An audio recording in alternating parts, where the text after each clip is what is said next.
Bienvenue dans un nouvel épisode du podcast Droit de l'immigration. Je suis l'avocat Fabio Lo Cerbo.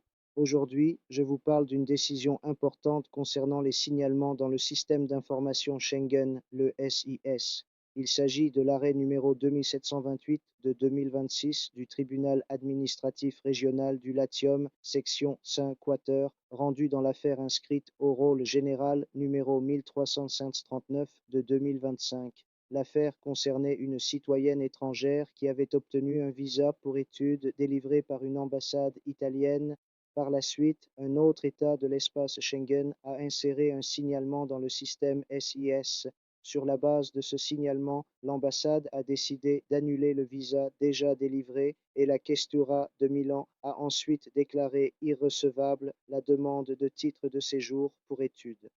Le tribunal administratif a affirmé un principe très important.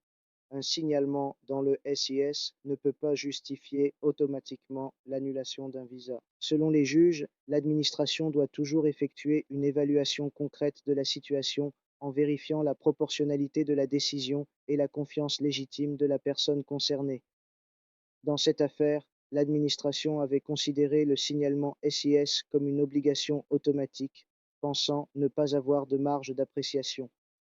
Le tribunal a rejeté cette approche et a précisé qu'une véritable instruction administrative était nécessaire avant d'annuler le visa. Pour cette raison, le tribunal a annulé à la fois l'annulation du visa et la décision de la Questura. Cette décision confirme un principe fondamental. Le système d'information Schengen est un instrument de coopération entre États, mais il n'élimine pas l'obligation des autorités d'évaluer chaque cas individuellement. Merci d'avoir écouté cet épisode du podcast Droit de l'immigration.